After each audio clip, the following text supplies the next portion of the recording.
All right, folks, today is Friday. It is June 7th, 2019. Coming up on Roland Martin Unfiltered. That trifling, no good for nothing Linda Fairstein, the woman who was behind the Central Park 5 going to jail. Guess what? Dropped today by her publisher. Damn good reason. Also, the Women Grow Leadership Summit started in D.C. today. We'll talk to the president and CEO about black women in the cannabis industry. Also, Congressman Mark Vesey has a plan to honor the 320th Battalion, the black troop that helped defeat Hitler on D-Day. Also, we'll talk with the mother of Samaria Rice as Cleveland, they are trying to rehire the cop who murdered her son, Samaria Rice. She'll join us. She says it is time to put a stop to this nonsense. Also, speaking of nonsense, in North Carolina, Reverend Barber convicted of trespassing at the 2017 General Assembly protest. Right. How can a man be caught trespassing, but it was the First Amendment? Wait till you hear what his response is. Plus, Taraji P. Henson, she was in D.C. today on Capitol Hill talking about black youth suicide. We'll have some of that. And also, honoring the first African-American to win a PGA-sanctioned tournament, Pete Brown. It's taking place in Oklahoma. All right, folks, it's time to bring the funk on Roland Martin Unfiltered. Let's go. He's got it. Whatever the biz, he's on it. Whatever it is, he's got the scoop, the fact, the find. And when it breaks, he's right on time and it's rolling. Best believe he's knowing. Putting it down from sports to news to politics. With entertainment just for kicks, he's rolling. Yeah, it's Uncle Roll, y'all. Yeah, it's Roland Martin, yeah. Rolling with Roland now. He's funk, he's fresh, he's real, the best, you know he's Roland Martin now.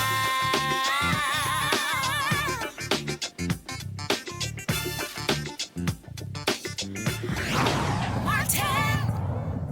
Oh, the hits keep on coming for Linda Fairstein. She's the woman who was behind the conviction of the Central Park 5. Remember, she resigned from 2 boards, including Vassar College. Well, today her publisher dropped her. All of this after the Netflix drama series When They See Us debuted last Friday. And so here we are a week later. Public pressure has been building against her. Of course, Raymond Santana, as well as Yusef Salaam, they've been leading a petition to get her dropped. They also want Amazon not to sell her books. More than 50,000 folks have signed that petition on change.org. And so now she loses her publishing deal. The hashtag cancel Linda Fairstein, this movement has been spreading on social media. Remember, also by Monday, after she got lit up by many of us over the weekend, she canceled all of her social media accounts. Now, and also the Mystery Writers of America withdrew their Lifetime Achievement honor for her, as well as Glamour magazine, and other authors protested. And so none of this could happen to a nastier person. So glad to see it. So Linda, we hope your ass go broke for what you did to the Central Park 5. All right, folks, let's talk about our next story. Today's the beginning of the 2019 Women Grow Leadership Summit taking place here in Washington, D.C. This is the 6th year in a row they've held this. It's the largest professional network that connects, educates, and empowers female leaders in the cannabis industry. Here to talk about why this is so critically important, Gia Moran, president of the Women Grow Leadership Summit, and CEO, Dr. Shonda, is it Macias? Macias. All right, here we go. So let's get right to it. First of all, how did this start? How did y'all get involved in the cannabis industry? And were y'all users or you entrepreneurs? Entrepreneurs. Yep, definitely. I'll start it off. Yeah. So I did my research at Howard University. I studied prostate cancer, metastasis to bone. So when I was actually researching it, we found that cannabis had some medicinal benefits. Mm-hmm. But because I went to a HBCU, they were like, oh, if you study this, you're going to go to prison. And I was like... Somebody said that? Oh, yeah. We already know how the impact on the war on drugs impacted the black community. So it's not like it's hidden. It created a pipeline to prison. And therefore, our community is still not embracing that narrative. But there's people making billions in this industry. White people. No, see, we're specific on this show. Yes, okay, and we're not a part of that. So us creating the platform at Women Grow is to actually show that there are Black women that are now bringing awareness that you can engage in this industry. So for me, I'm coming from a financial services background, and so I had practices. For everybody at home, that means get paid. Go ahead, I'm sorry. I worked on Wall Street for 15 years. How's that? Is that plain enough? There you go. That's right. But for that matter, I, worked over the years watching channels like CNBC and Bloomberg, watching the financial markets. And so when I began to see cannabis coverage happening on CNBC and Bloomberg and not seeing any reflections of my community, that was a call to action for me. So I recognized early on, especially having worked in financial services, to look at the trends and outlooks. And I've often seen what trends and outlooks do to our community. They move ahead while we stay behind. And so one of my goals was to make sure that not only did I become a part of this, but that we brought other people from our communities into this industry to show what the opportunities were. So I think the mistake that often happens, and so this always happens, I think, for a lot of us, and that is we deal with the social justice part first, and we deal with money last. So I'll unpack that. I had a conversation with another company, and they're actually one of our sponsors, and we were having a discussion about some different events, and they wanted to talk about expungement. I was like, let the folks who do expungement talk about expungement. I said, somebody has to specifically talk about the money part. Because I think what happens all too often for African Americans, we want to deal with the criminal justice part, the social justice part, which I totally understand, as opposed to say, okay, for the folks who do that, let them do that, but somebody has to explicitly talk about what this means financially for us and what we must be focusing on financially. And that, to me, I think, is what we always have to be thinking about, not just always how we were impacted by folks who were arrested, who are still in jail. There are people who do that, but somebody has to say, no, this is about us getting paid off of an industry where others are making billions when we actually have already paid the price in another way. So you're just preaching to the choir. There's less than 4% ownership of African Americans in the cannabis industry today, when there's thousands of plant-touching businesses. And so this is what we're trying to address, is that the cannabis industry is moving so fast that if we pause and stop, we'll be left behind. Instead, we need to work simultaneously with what, social justice reform, but also think about businesses in cannabis. And there's no reason why that we can't work together as a collective, working towards the same thing, but we're all on assignment. We use the skill sets and the talents that we have, and we apply it to those areas of which we are most passionate about. So Dr. Shonda is passionate about the medicine and the plant and her patients. She's also very passionate about business. But it's very important that we divide, I don't want to say and conquer, but we divide and become more successful in this space versus bridging together just in one space. We need to play the field in this industry. And we talk about, again, what's happening. We know obviously California was happening in Colorado, but then, of course, here in D.C. But also, I think Black state legislators are now also getting smart about it. The reason they are holding it up in New Jersey and New York, because the Black folks are saying, no. We are not supporting this unless we guarantee Black folks are getting their fair share. That was the issue in Maryland, where they moved ahead but did not ensure that we were a part of that. And so you only had one or two African Americans with dispensaries in Maryland. And so the last thing we can have is, again, us greatly impacted on the criminal justice side, and then again left out on the economic side. Well, I agree with you on that, and I can attest that I'm a New Yorker myself and very much a part of the coalition in New York that's working towards adult legalization and making sure that our communities that have been most impacted are very much included in this bill, and that we're not left behind, and that equity starts from day one. Well, and I'm going to chime in there because the true issues is that, in our New York platform, we went to Emmanuel Baptist Church and we were able to stand in the pulpit and talk about the medicinal benefits of cannabis. But, truthfully, the church has been our pushback as well. Very conservative. We've been able to make it through certain of those platforms. But when we go back into our community, since we've been plagued so much and our community has been imprisoned, that they don't want to have this conversation. They don't want to have to discuss the implications, whether it's about money or if it's about health care.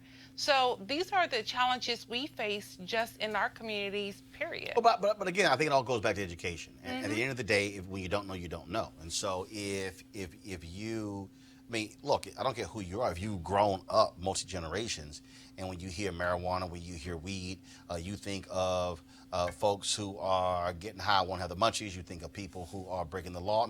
You have all of those stereotypes that go along with it. And so now all of a sudden you're shifting from what is illegal to now what is legal, and then now what is commerce. And yes, it's a different conversation, which is why I think you have to have various platforms that are talking about this here. And also, I think it's important to walk folks through to get them to understand that the barriers to entry have also been lowered. And that is, what are the available opportunities? We had a couple of years ago, we interviewed Montel Williams. We talked about he has a couple of publicly traded companies, and we talked about that. And so his whole deal was like, look, this is not where you need $25,000 to be able to get into this. He's like, look, here's a publicly traded stock where you can be able to access. And again, it's just to me, it's this constant state of education, because so many of us simply don't know, because that's just not what we do. And that's the platform we have at Women Grow. We educate. How many folks you have there? So today we had over 600 participants, and we were really excited about that. But with the challenges of even educating the population, we can't advertise for the event. Facebook will shut us down. Hold on. I'm sorry, why? Because it's a legal substance. We cannot advertise even an educational event. Illegal still. Yes. Okay, what do you mean you can't advertise? You can't say... Facebook has a ban against, even if you're licensed or not even touching the plant, we cannot advertise on Facebook. Okay, you couldn't even advertise saying you're having a summit? No. And going a step further and explaining that this is a women's conference and that we promote entrepreneurship and women in business, and that our goal is to get more women into the cannabis industry, and our advertisements and promotions were continuously shut down. Really? Only on Facebook? No, Instagram will delete your page. Well, Facebook owns Instagram. Well, Oh, yes. right. So that's our challenges. And a lot of... So how do you get around that? Grassroots campaign, talking to you, bringing awareness in any way we can. And so that's where the movement is. And that's why the education hasn't gotten out. We're stunned by the federal government. That's real interesting there in terms of those platforms. And so if that's the case, have you had the same issues on radio? We don't get all the opportunities that we could get because this is still very conservative and a muted point. No, what I'm saying is, but can you do, radio ads? No radio ads, No. but we can go on. radio interviews? Yes, we can That's do what I'm radio saying. interviews. Yeah. Yes, Got absolutely. it. So what Sean is explaining is that in terms of advertisement, so beyond social media, even print advertisement, we can advertise in our industry trades, but when you look at mainstream media, very rarely do you see cannabis advertisement.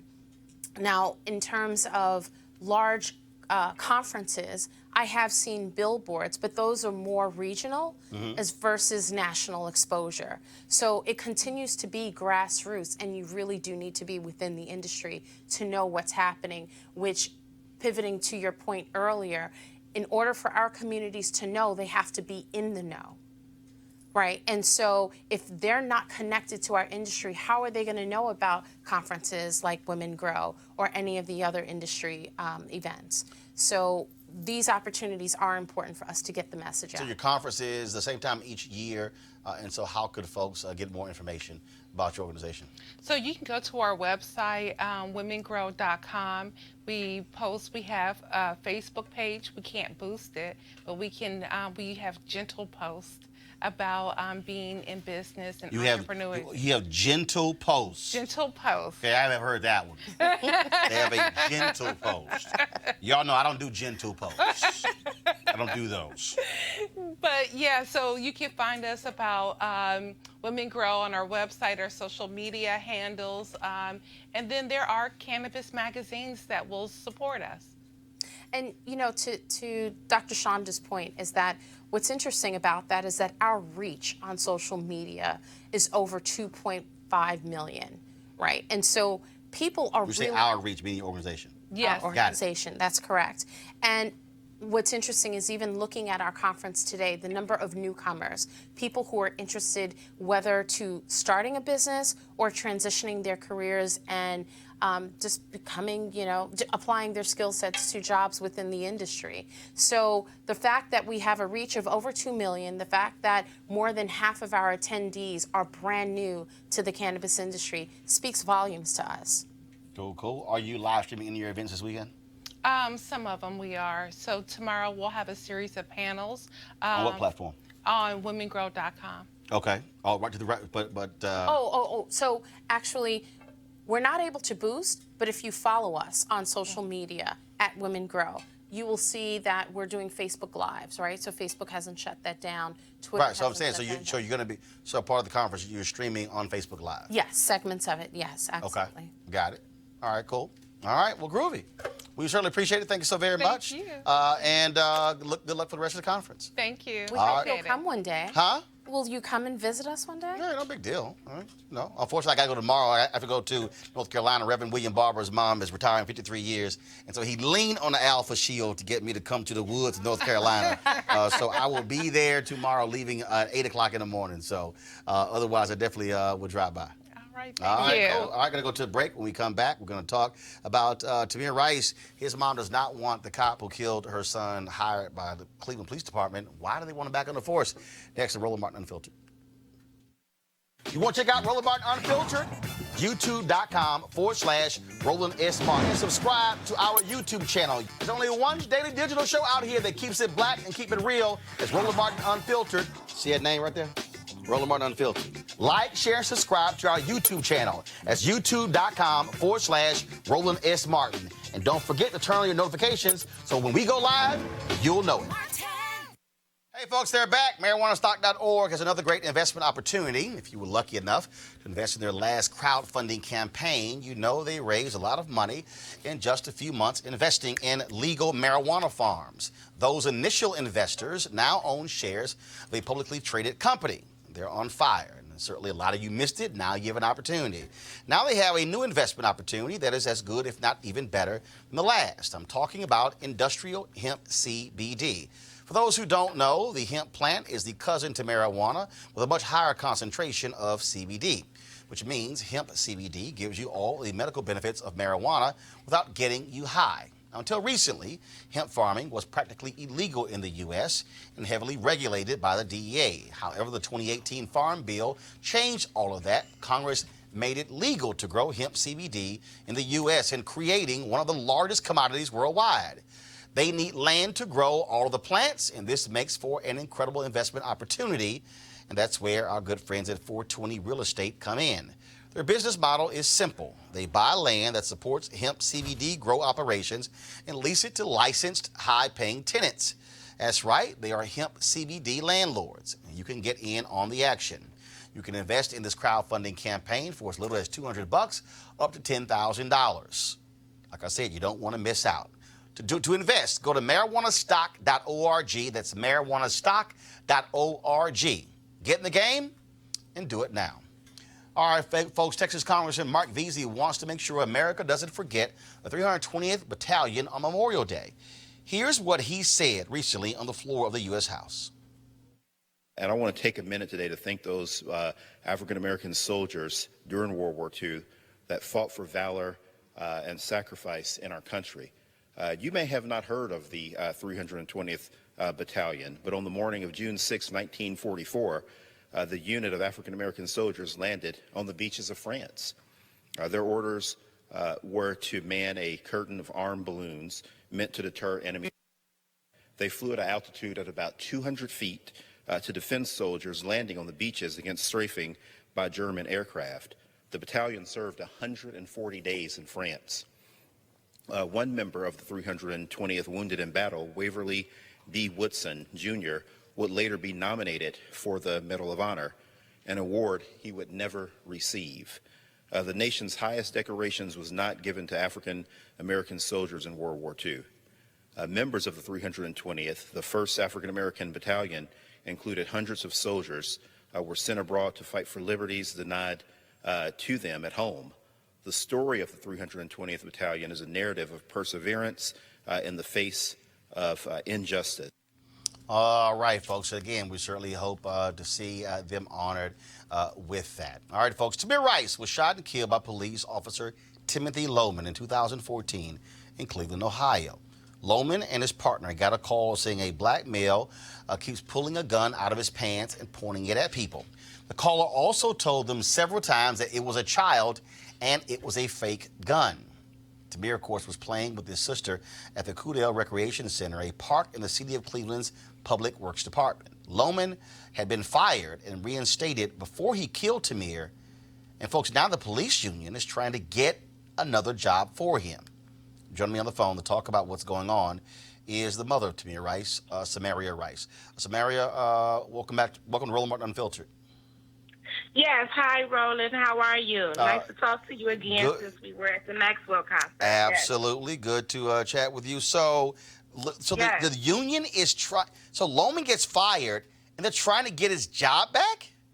Yeah. So the president of the police union, Jeff Farmer, he has assisted Timothy Loman with the appeal process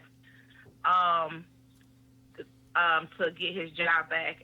The arbitration told him no, but he appealed it, and now we're just waiting to hear from a common pleas judge.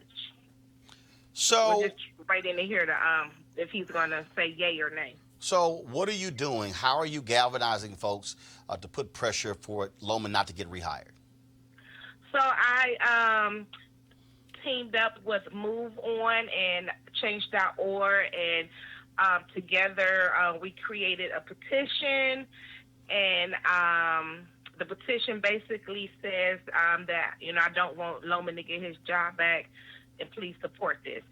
And we galvanized over, maybe almost up to like 200,000.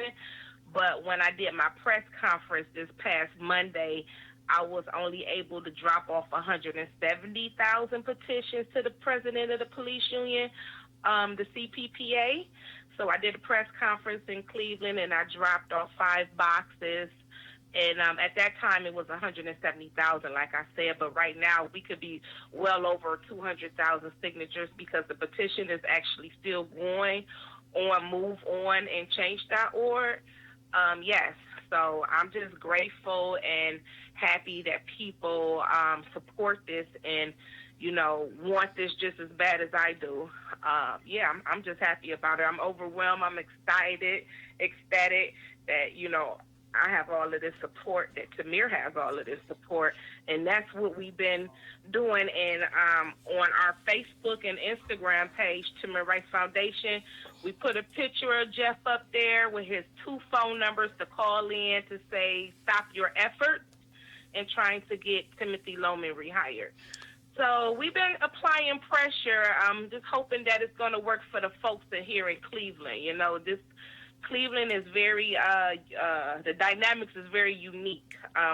Again, a lot of my support comes from the outside, so we're going to see. Is the city officially opposing his hiring? If they are, they're not on board with me. I have some support, like a couple city councils. So we have 17 city council. I believe only 2 jumped on board in support with me. Some of the Unitarian churches had jumped on board with me. Some of the local organizations have jumped on with me, but as far as the mayor, the chief of police, they have not said anything to me as far as support or anything like that. I tried to even get the support of the president of the council. He hasn't even jumped on board with supporting me. The commission, I asked them to support me. I believe maybe one or two supported me from the commission that was formed on behalf of the consent decree being here. So, and it's 13 commissions. Jeff Former, he's actually a part of the commission, and I asked him to resign because he cannot play both sides of the fence when it comes to trying to be a part of a commission that's supposed to be reforming police officers, and he's steady trying to help this officer get his job back. So I have actually asked him to resign from his position of being on the commission. Like I said, it sits 13 people. And he's one of the people, and he just don't need to be on there if he's, trying to advocate for a police officer to get his job back, knowing that he's a murderer. And they're trying to give him his job back based on he lied on his application, just to give people an update. Samaria, when will the judge make a decision? We're still waiting to hear. I have put a call out to some folks to see if I can get an answer, hopefully soon. We're just waiting to hear. The common pleas judge, it's in their hands now, so I don't know. It's been going on like 3 or 4 months now since we heard about the appeal, so I don't know. All right, then. Samaria Rice, we appreciate it. We'll surely keep following this through its conclusion. Thanks a lot. Thank you. Thank you, Roland. All right, I want to introduce my panel. Dr. Rashawn Ray, Associate Professor of Sociology, University of Maryland. Dr. Deon B. Carter, Department of Political Science, Howard University. Dr. Cleo Monago, Socio-Political Analyst and Activist. Folks, this is no shock here. I mean, police unions, look, they are there for fight for these jobs. They don't give a damn that a 12-year-old black kid was killed. They know what this cop did was flat out wrong, but they're going to make excuse after excuse to bring him back on the force. Yeah, I mean, when I think about this particular incident, I think it becomes important to put it in a broader context. The fact that African-American teenagers are 16 times more likely to be killed by police officers than white teenagers. And just in general, African-Americans are 3.5 times more likely to be killed by whites when they're not attacking, nor when they have a weapon. And so we have to put this in context. The other thing is I think it's important, and this is what I love about what Mrs. Rice is doing, is we have to end up taking power back. We actually pay their salaries as taxpayers.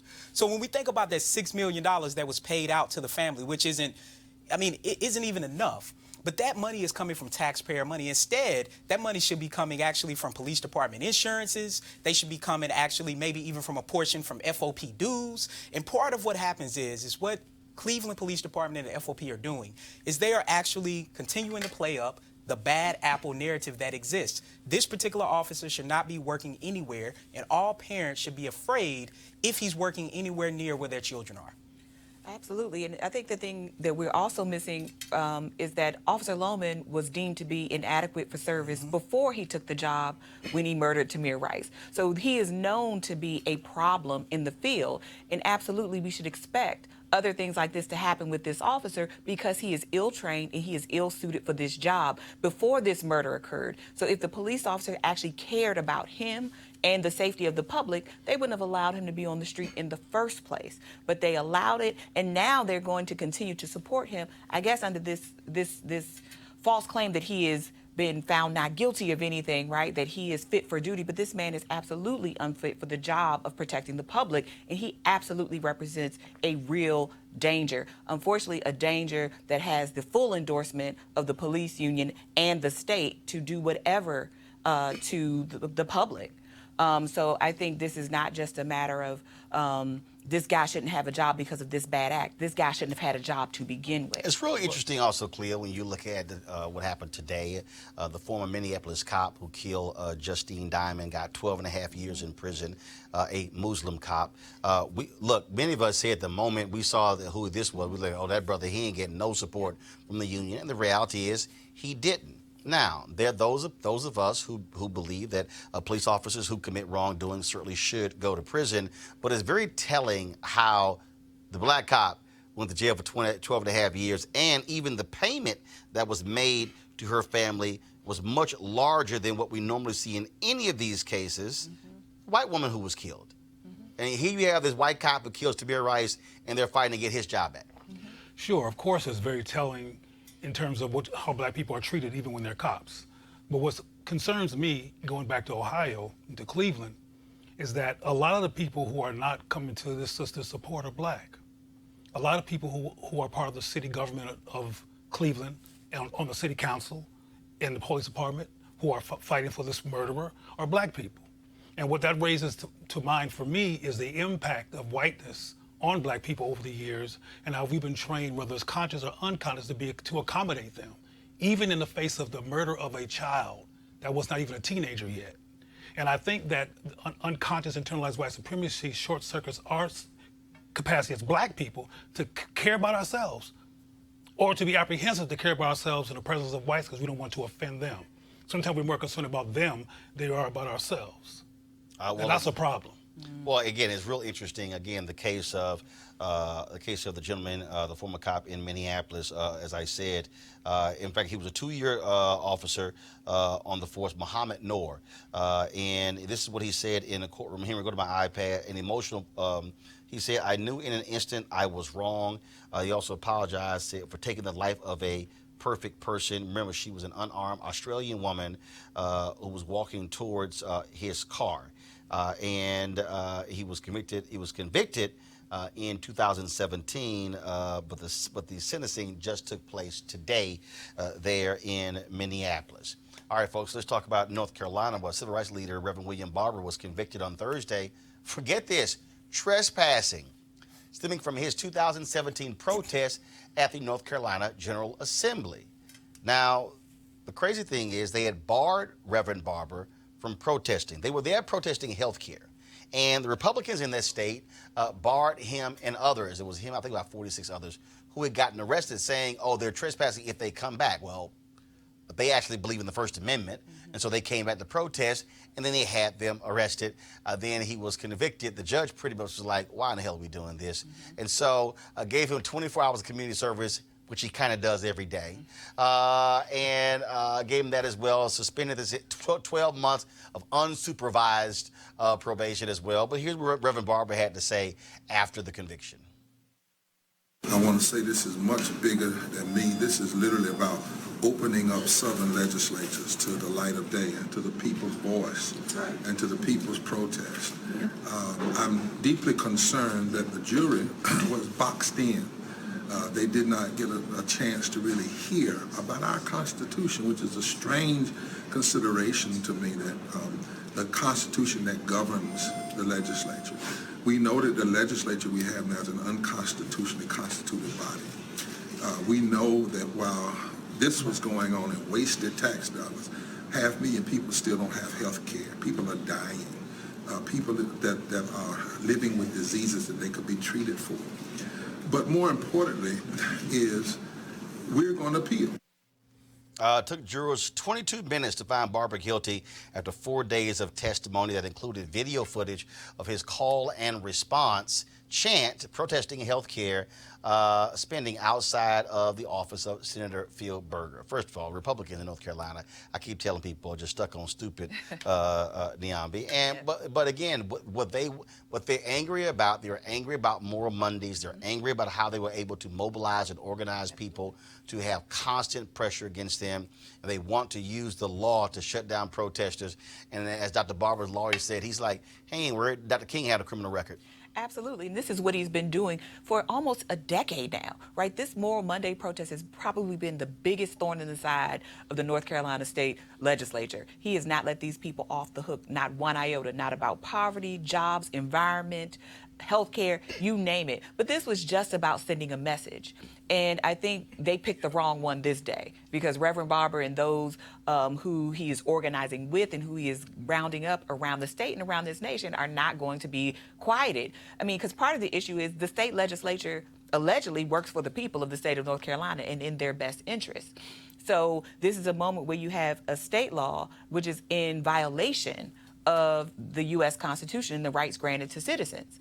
And so this should not have occurred. And these people were in no danger. They just were made uncomfortable. They didn't want to have to be accountable to the citizens, and they didn't want to be confronted. That's all this was about. He made too much noise and he disrupted their day. How? It's hilarious, Cleo, literally to say you're mad that citizens, taxpayers, were there protesting, so therefore they're trespassing on property they pay for. Absolutely. Well, we know how incompetent these people are when it comes to mental health. We know how irrational they are, and we know how focused they are. It didn't matter that the doctor was not breaking any laws, doing anything wrong. They want to silence him. Like you mentioned, I mean, he's been powerful, he's been consistent, he's been in their face, he's been articulate, he's been breaking down issues based on fact, and he has a multicultural group of people behind him, so they can't simply call it a black thing, though it's a black man heading it up. He's brought together all kinds of people, so of course they want to silence him, and they thought they did for 2 minutes. Was it 2 minutes, 3 minutes? How long was it? 22 minutes. 22 minutes. That's how long it took them to convict. Right. It amazes me how weak Republicans are. They love calling people snowflakes. No, they're soft. Yeah, I mean, I think about who gets the right to enact the First Amendment or even the Second Amendment. I mean, and essentially what we're talking about is a lack of transparency. Once again, we see another issue where taxpayers pay the money to put these people in office to do things for them. And so part of what's happening is, first, we need the law to be changed. I think, second, it speaks to the fact that taxpayers should demand this particular type of transparency. And then third, we see the way that race in particular mutes people's ability to fully enact the First Amendment. And it's highly, highly problematic. And again, when you look at the actions, let's talk about what happened in Syracuse, where a police officer, Chris Busky, arrested, y'all, this is a trip, arrested Shaolin Moore for playing loud music. Now, remember, we've heard this before. Remember, Jordan Davis was shot and killed by a white man in Florida for playing loud music. That white man is in prison for life. Jordan Davis's mama is now Congresswoman Lucy McBath. But we're going to play the video for y'all of this cop acting a fool because of loud music. Take it as a form of arrest. Hey, he's telling the truth, man. If you got nothing on you, That's get out a of the low car. car. Nothing on me, but get the fuck out of the car, else you're getting sprayed. Why he doing all that? Why he doing all that? Why he doing all that? He not resisting or nothing. Why he doing all that? Why he doing all that? Yo, why you punching my man? Hey, what's the deal with this guy? Yup, I'm on you. I ain't. Fucking move. Look, they bugging for nothing. Look. Don't you move. I ain't resisting or nothing. Shut it down. What's going on? Why y'all doing all that? Why y'all doing all that? Why y'all putting me in handcuffs and stuff? Yeah, now here's what's crazy. So Moore was pulled out of his vehicle because the cop wanted to search the vehicle. And he said no. So then the cop pulled him out. So now we get to search vehicles because the music too loud? But proceeding, Wait, what are you looking for? An iPod? But preceding that, he was so disrespectful and dehumanizing and treating him like and beating. This goes beyond these issues. There's some white people who are really, really angry in this society about the presence of black people.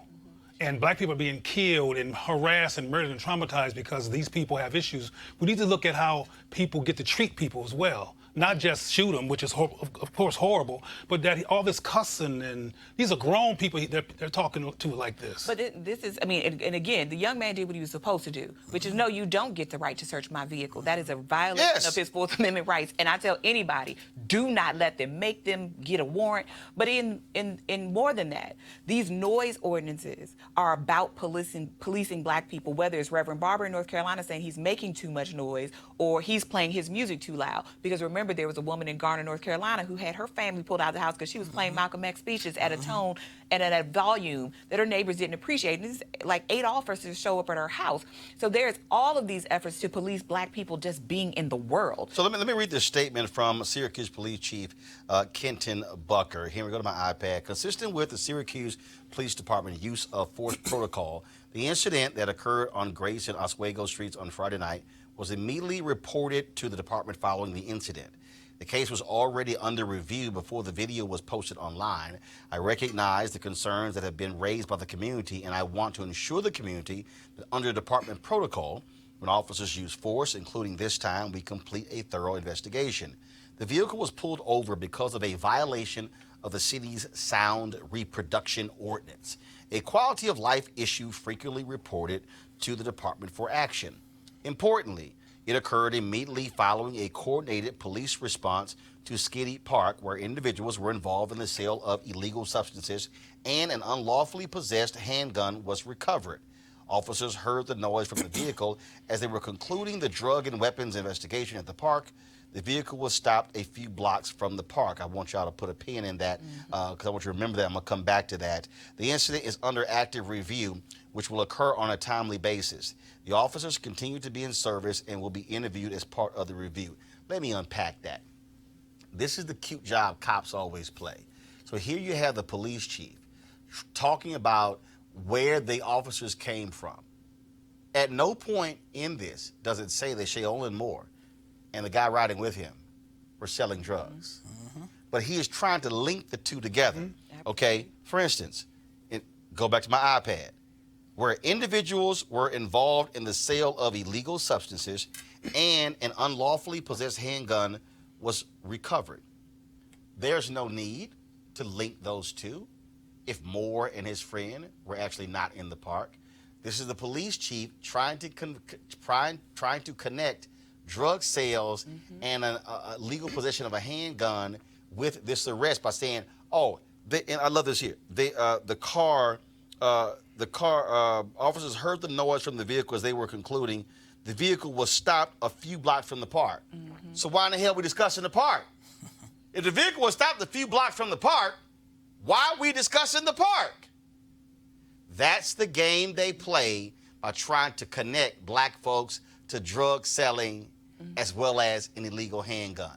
That's what's going on here. I mean, without a doubt. I mean, there is a New York City study that looked at 700,000 traffic stops, or actually just people kind of being stopped and frisked. And what it found was that African Americans were significantly more likely to be stopped relative to whites, but blacks were actually less likely to have something on them.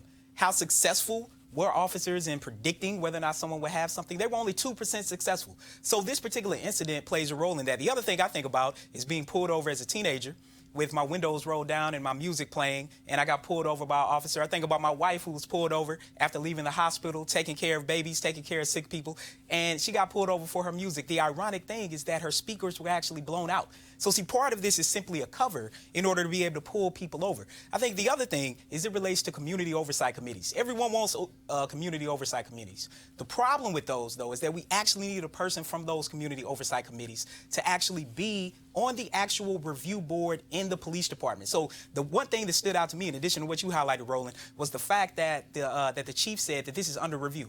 Yes, it's under review internally by police officers actually aiming to police and hold other police officers accountable. What we need is for people from the community review board to not review these cases after there's already a decision made, but they actually need to weigh in on these as a voting party on the actual committee in the police department. And I think part of this is people have to continue to record these particular incidents. I mean, in this regard, we're simply in MLK's collection of facts, right? We're just in the first step of the nonviolent campaign. Well, in this first of all, movement here's for the Black other lives. piece, though. What did the passenger do? Nothing.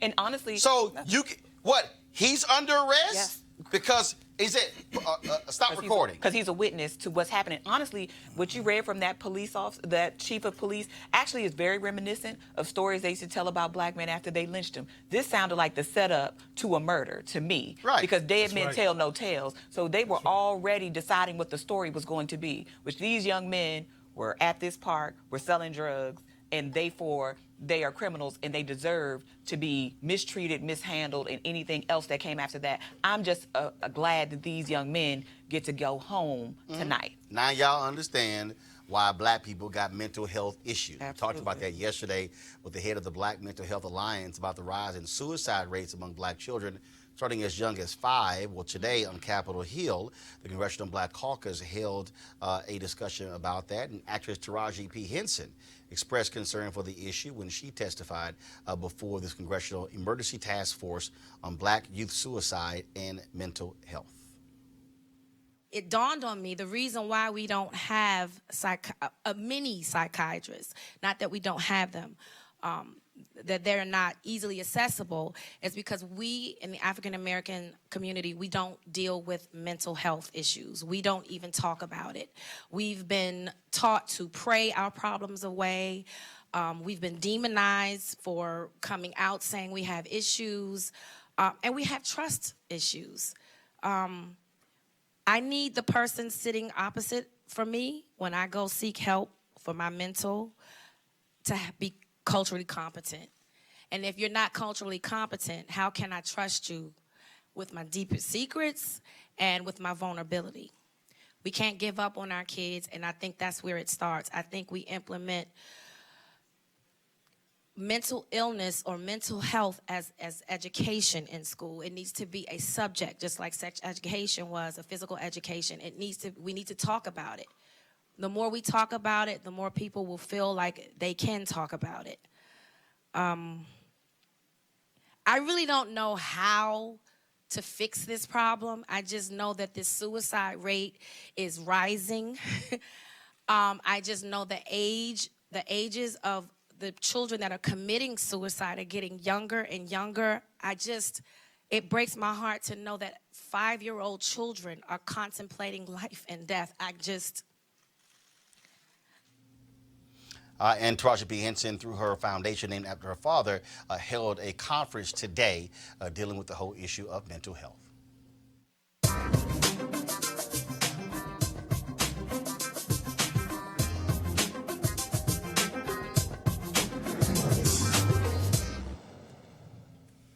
Folks, this is part of our continuing series focusing on the American worker, sponsored by the union AFSCME.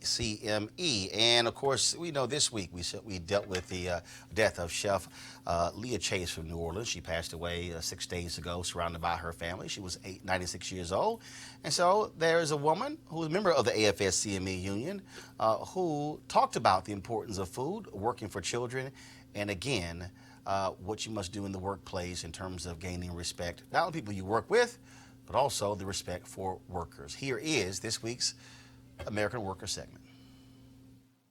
A lot of the times people look at them as juvenile delinquents, but everybody has a past. Nobody's perfect. My name is Tanisha Barnes. I work at New Beginnings Department of Youth Rehabilitation Services, and I'm a cook there. At 3:15, I get up, get myself ready. I have to leave out by, no later than 4:25 to get to work. When I get to work at 5 o'clock, I cook, prepare breakfast, prepare lunch. The population is 30 males, and I just try to let them know that it's okay. We all make mistakes, but it's where you go and what you do after your mistakes to make everything better. When I cook for the kids, and they say, I know you cook this, because you cook this with love, didn't you, Ms. B? You put this love in that. Having children and then becoming a union member shows me that it's more that I could fight for, better education, better paying jobs, safety. You're helping develop something more meaningful in the workforce. I even got my kids involved. We do rallies, we do door knocks. I'm working for myself, I'm working for my children, and I just want them to be proud of me for going after what I believe in and follow my dreams as I try to push them to do the same thing. I love my kids and I love the kids I serve, and I'm glad that I can go and make a positive impact on their lives every day.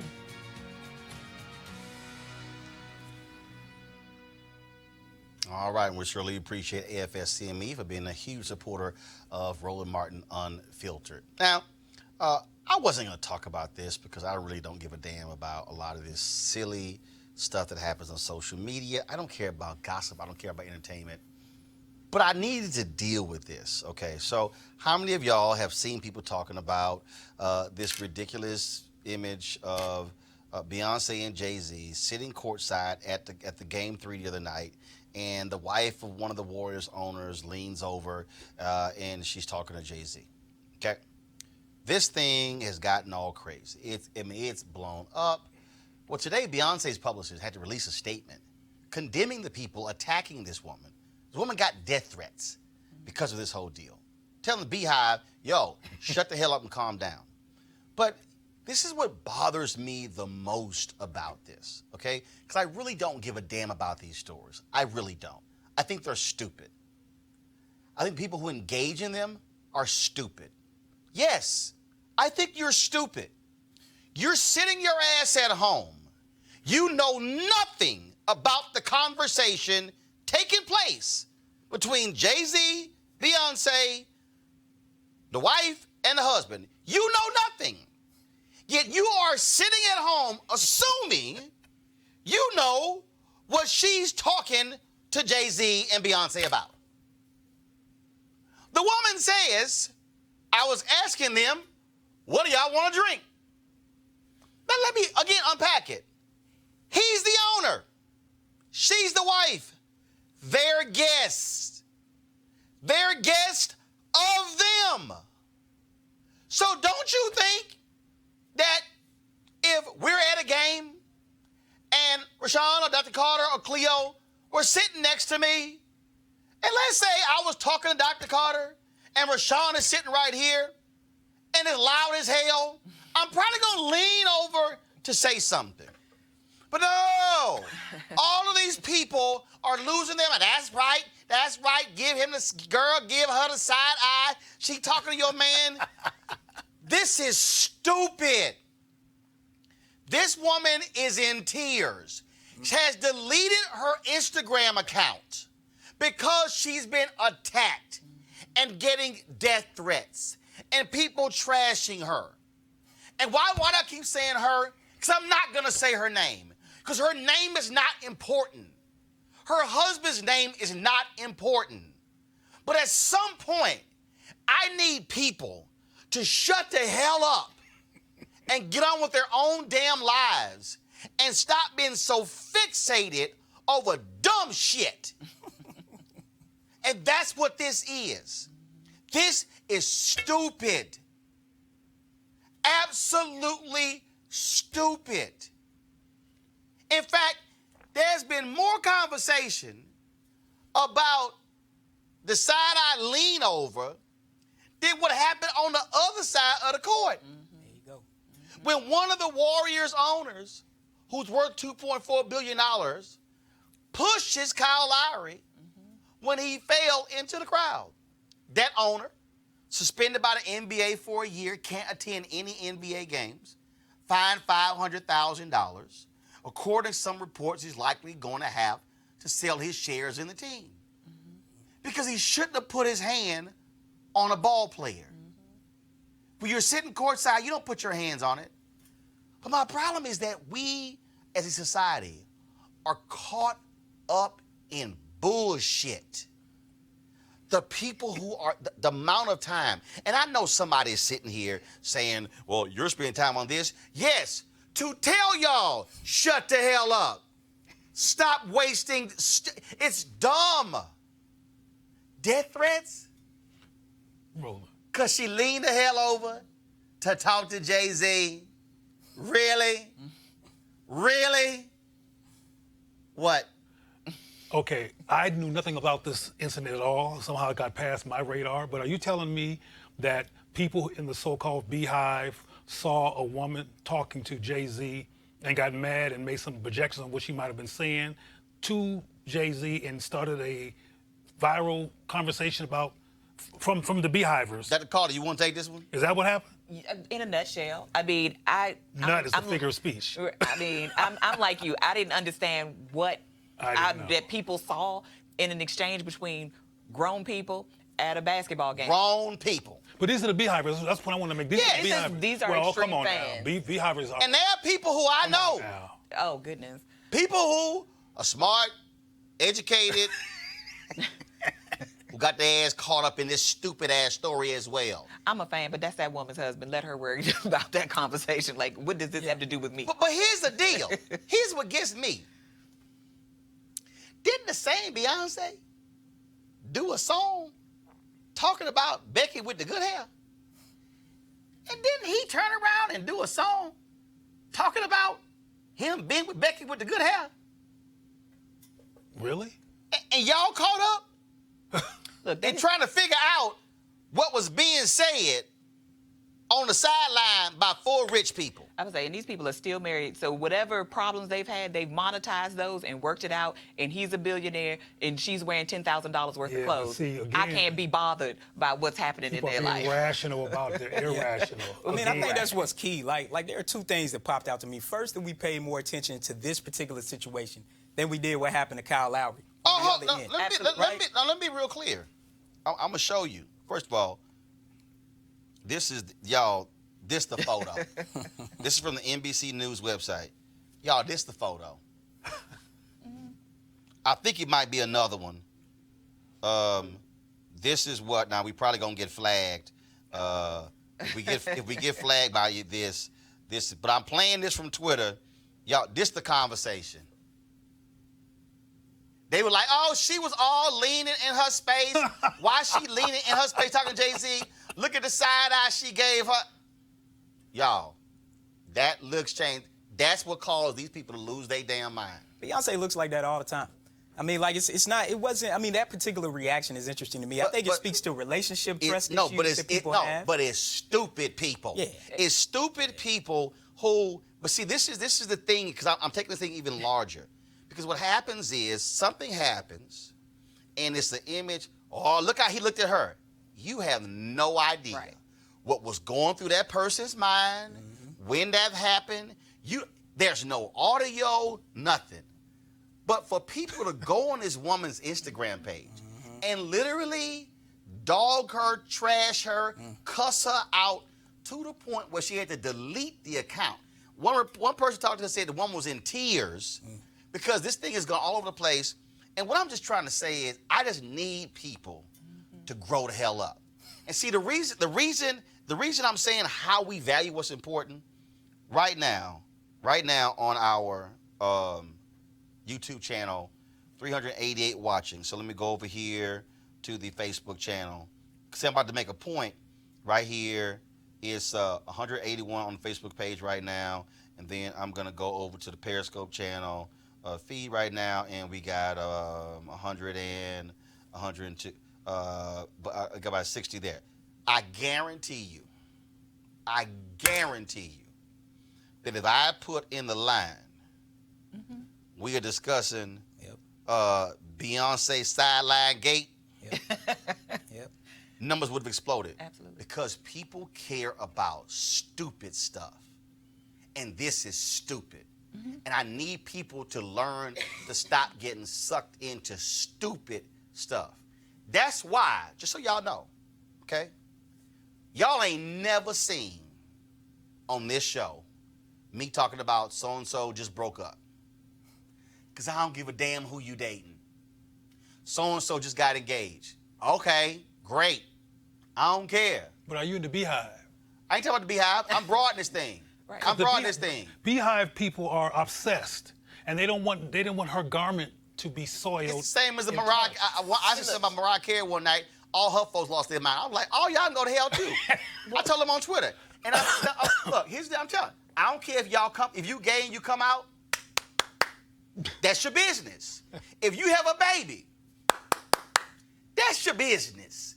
Wasting valuable time on petty, insignificant, personal stuff. If you want to watch E! News, you want to watch the rest of those shows for it, go right ahead.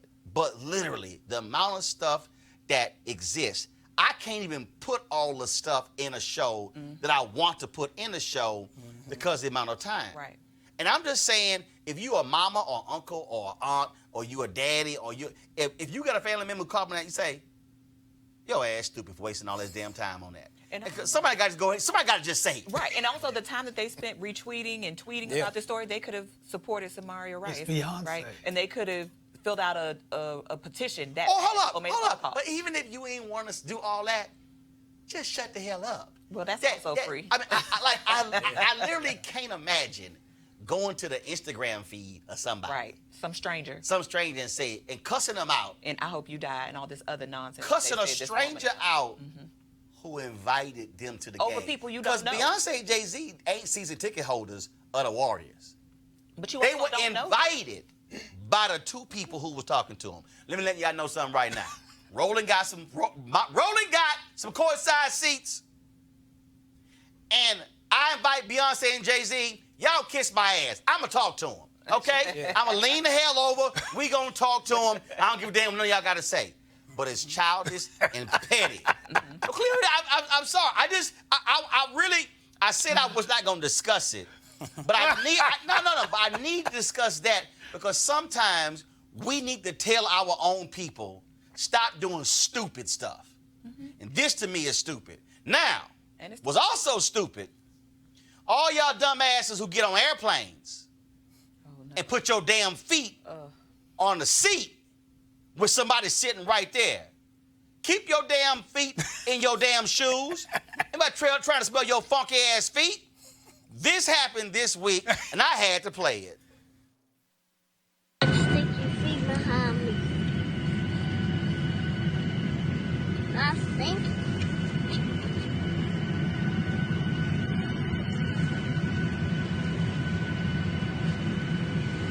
It's a lady.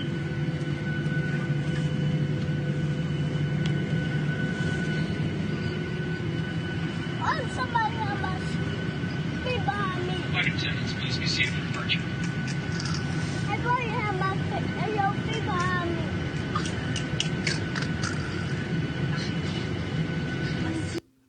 The daddy was cracking up laughing. The boy like, why somebody got their feet behind me? That's why I love kids. Yeah. They keep it honest. I mean, kids keep it honest. They tell it like it is. And what's important is they typically say things that as adults we should say to other people before things escalate. Because it was kind of simple. He was like, whose foot is this behind me? It's a lady. So he's shocked that it's a grown person having the audacity to do that. And people invade people's personal space all the time on planes. You know, like there was a debate on Twitter about who gets the armrest. Does the person in the middle get the two armrests, and the people on the outside get the two on the outside? I mean, these or the are black the types person or of the white things- person. Huh? I be doing this with the white guy all the time. I mean, trying to push me over. you know, but I think the honesty of kids is what's highlighted here. And I think it's important that I think oftentimes, as we get socialized throughout life, there are certain things that we would normally have done as children that we don't do anymore. And I think we can learn a lot from kids who choose to engage things this way. Why did he say? I would have cussed the ass out. Why did he say it's a lady? Yeah. Because he was shocked that it was an adult. No, I think he was shocked that it was an adult lady. Right. He thought it was a kid. If a dude put that big old foot up there, probably would have been not surprising him, but that it was a woman seemed to stand out for him. I've seen this behavior before, and I'm sorry, people's lack of respect for other people's personal space and what they want to experience. I've seen people clip their nails on the plane, and I think that's disgusting. I don't want your DNA with me when I go home. And he did what he ought to do. What I would have done is like, can you please move your foot? No. Well, she did move. She did because she was shamed, not because she thought it was a problem. You way too nice. See, I right there, y'all. What you have said? Would you please move your feet? Hey, y'all. Let me tell you how that would have went down.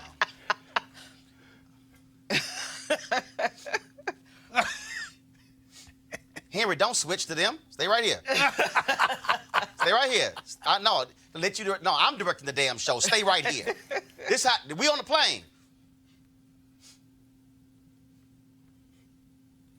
Hey! Foot would have moved.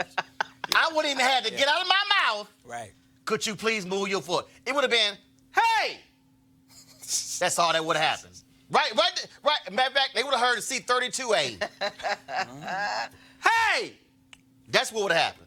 I'm just letting you know. That's what would happen. I hear you. You putting your funky ass foot next to my chair, yeah. And why that's okay behavior, why no one on the plane, not even the flight attendant said, ma'am, you can put your foot on. And also, if the plane is dirty, I wish I would take my shoe off on the plane. Y'all snobs. I mean, it's so disrespectful. It's nasty. It's so disrespectful. It's nasty. Now, if you got socks on, it's a long flight. Listen, that becomes slightly different. Let me also help y'all out, okay? As look, I'm Premier 1K on United. I'm on all of so okay, 3-seat, but also a 2-seat. Let me help y'all out. There's a trick, okay? You ain't got to fight over that damn armrest, okay? When you're seated in the aisle seat, it's tight because you fighting. I ain't sitting by the window in a 3-seat. It ain't going to happen. Only way that's going to happen, if it was a last minute, I ain't got no other choice. So here's the deal, y'all. Most of y'all don't even realize this here. Aisle seats. Yep. There is a button under the armrest on the aisle seat that lifts the armrest up. So all you got to do is lift that, turn, and then you just turn to the aisle.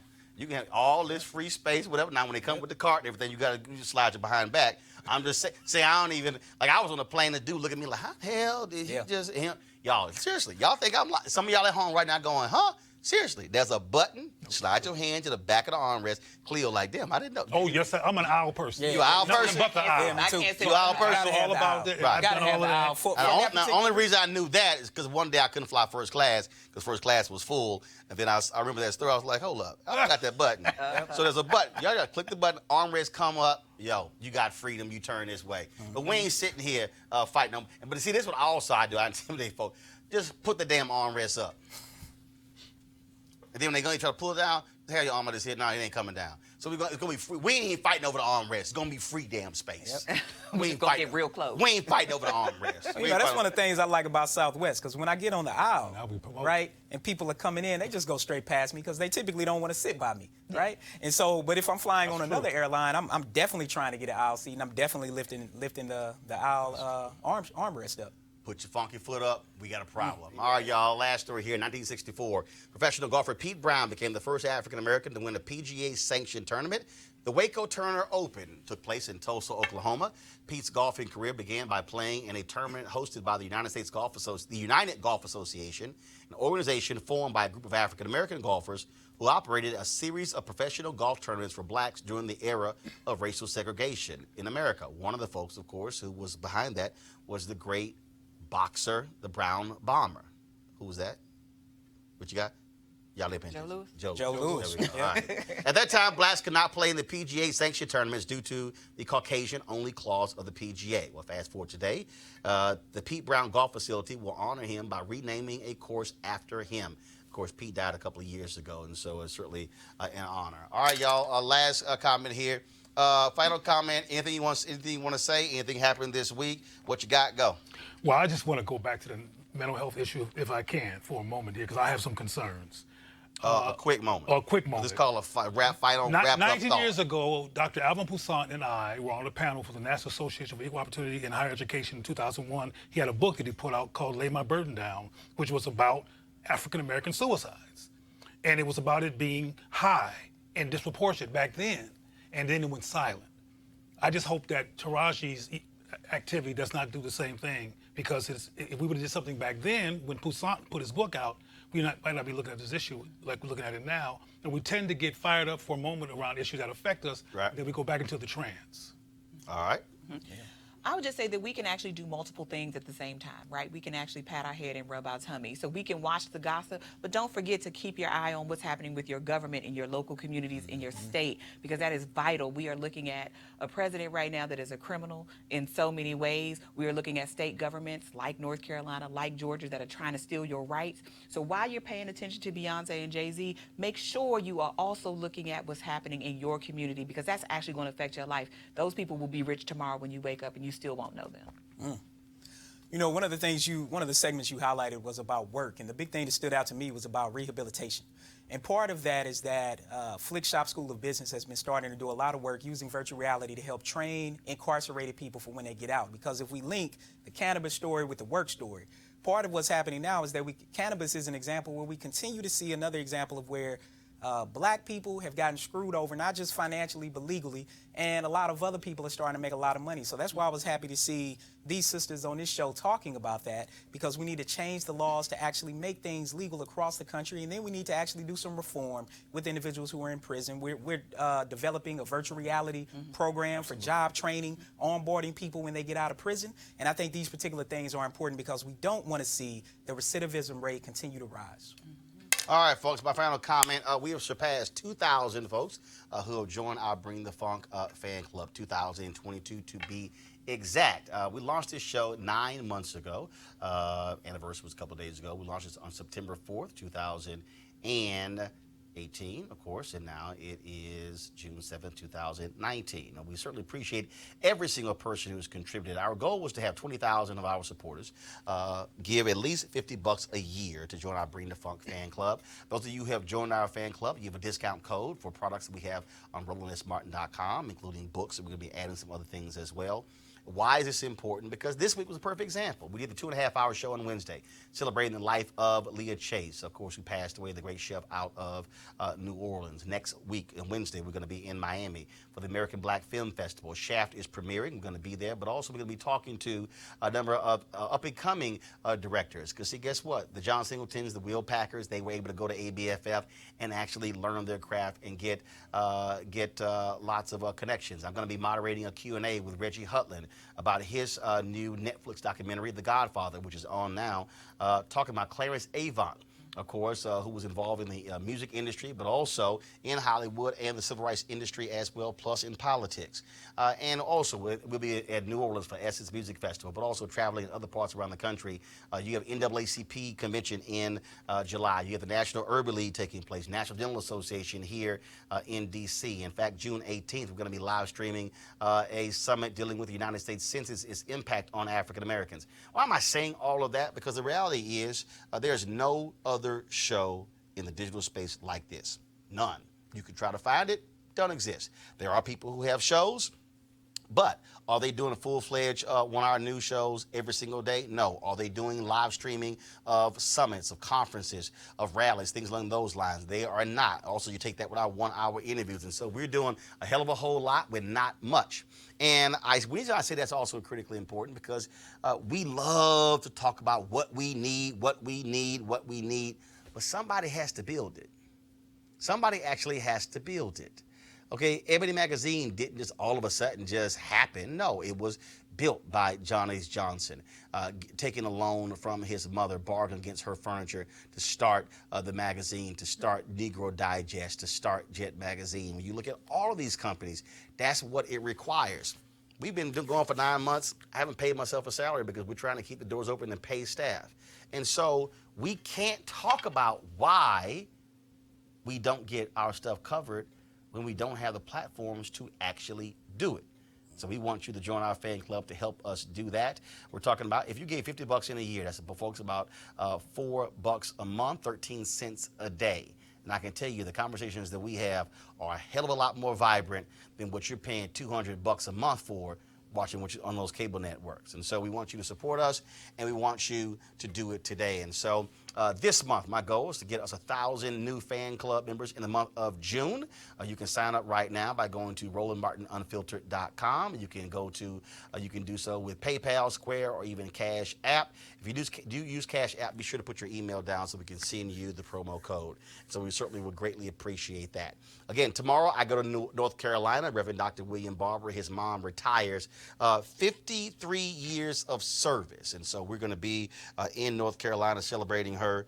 He hit me up. He was there, man, you got to come. He was leaning on that Alpha Shield, trying to get me to come to North Carolina.